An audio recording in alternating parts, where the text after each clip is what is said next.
ఆగమ శాస్త్ర నిబంధనలకు అనుగుణంగానే వేములవాడ రాజన్న ఆలయ అభివృద్ధి జరుగుతుందని ప్రభుత్వ విప్ ఆది శ్రీనివాస్ తెలిపారు.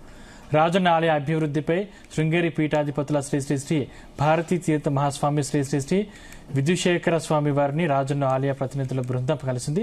ఇప్పటి వరకు జరిగిన పనులు, చేపట్టబోయే అభివృద్ధి కార్యక్రమాలకు సంబంధించిన నమూనాలు, ఫోటోలను పీఠాధిపతికి వివరించారు.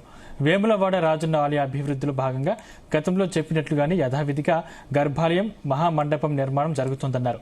ఆలయ అభివృద్ధి పనులను ఆగమ శాస్త్రం, భక్తుల మనోభావాలకు అనుగుణంగా చేపడుతున్నామని స్పష్టం చేశారు. ఆలయ అభివృద్ధి పనులన్నింటినీ పరిశీలించిన శృంగేరి పీఠాధిపతి పనులు శుభప్రదంగా ఉన్నాయని, త్వరగా పూర్తి చేయాలని సూచించినట్లు తెలిపారు.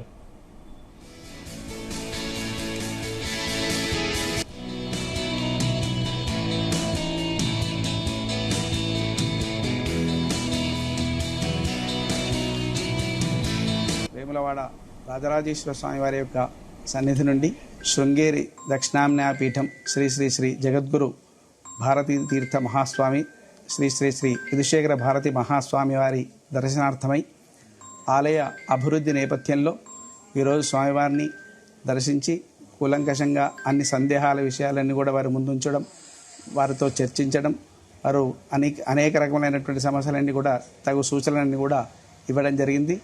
ఆ సూచనల మేరకు స్వామివారి యొక్క దర్శనం, ఇటు శారదమ్మ వారి యొక్క దర్శనం చేసుకొని వారి యొక్క ఆశీస్సులు పొంది వారి యొక్క సూచనల క్రమంలో భవిష్యత్తులో కూడా ఏ రకమైనటువంటి ఇబ్బంది లేకుండా ఆలయ నిర్మాణం అతి త్వరలో పూర్తిగా చేసుకోవడానికి తగినటువంటి రీతిలో ఈరోజు స్వామివారిని దర్శించుకోవడం జరిగింది.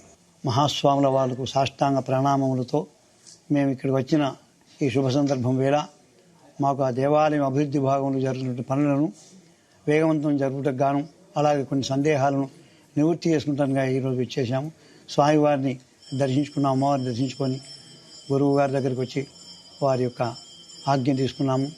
ఇట్టి సందర్భంలో ప్రధానంగా చెప్పవలసిన విషయం ఏంటంటే, దేవాలయ గోపుర శిఖరాన్ని కొద్దిగా పెంచుకుంటూ 4.5 ఫీట్లు పెంచుకొని కలశాన్ని శిలామయంగా కట్టడం జరుగుతుంది. పాత ఉన్నటువంటి 1979లో ఉన్నటువంటి ఇటుకలతో కట్టినటువంటి అప్పుడు, అలాగే ఇప్పుడు కాదు శిలామయంగా కట్టుకుంటూ కలశాన్ని 4.5 ఫీట్లుగా పెద్దగా చేసుకొని దేవాలయాన్ని అభివృద్ధి చేసుకునే దిశలో జరుగుతున్న విషయం ఇది.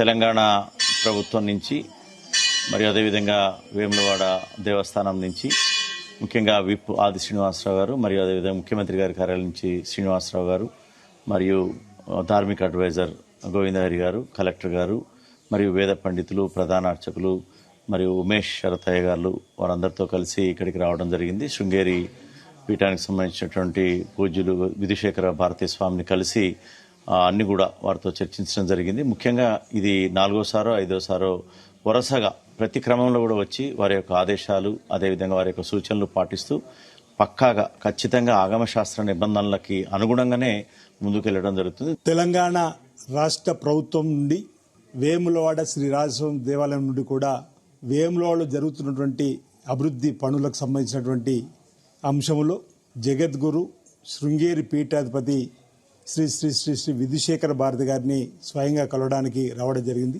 గౌరవ ముఖ్యమంత్రి శ్రీ రేవంత్ రెడ్డి గారి నాయకత్వంలో ఇప్పటికే దక్షిణ కాశీగా పేరుగాంచినటువంటి వేములవాడ రాజన్న ఆలయానికి సుమారు 250 కోట్లు వెచ్చించినటువంటి సందర్భంలో జరుగుతున్నటువంటి పనుల వివరాలను చెప్పడానికి అందరము కూడా స్వామివారి సన్నిధిలోకి వచ్చి వేములవాడలో జరుగుతున్నటువంటి అభివృద్ధికి సంబంధించినటువంటి జరిగినటువంటి ఫోటో నమూనాలను కూడా వారు చూపెట్టడం జరిగింది. ఇప్పటి వరకు 55% జరిగినటువంటి పనుల్ని వారికి చెప్పడం, జరగబోతున్న పనులకు సంబంధించినటువంటి అంశాలను వారి ముందుంచి వారి ద్వారా ఆగమ శాస్త్రము లేదా దైవ నిర్ణయాలకు సంబంధించినటువంటి అంశాలకు సంబంధించి వారి సూచన సలహాలు తీసుకొని ముందుకు పోయేటువంటి క్రమంలో ఈ 2-3 రోజులుగా కొంతమంది కొన్ని పత్రికల్లో, సోషల్ మీడియాలో వేములవాడలో జరుగుతున్నటువంటి దేవాలయ అభివృద్ధిలో భాగంగా గర్భాలయాన్ని, అదేవిధంగా మహామండపాన్ని గతంలో పవర్ పాయింట్ ప్రజెంటేషన్లో అదేవిధంగా ఉంచుతామన్నారు, ఇప్పుడు తొలగించేటువంటి ప్రయత్నం జరుగుతుందని చెప్పినట్టు ఒక ప్రచారం బయటకు వెళ్తున్న క్రమంలో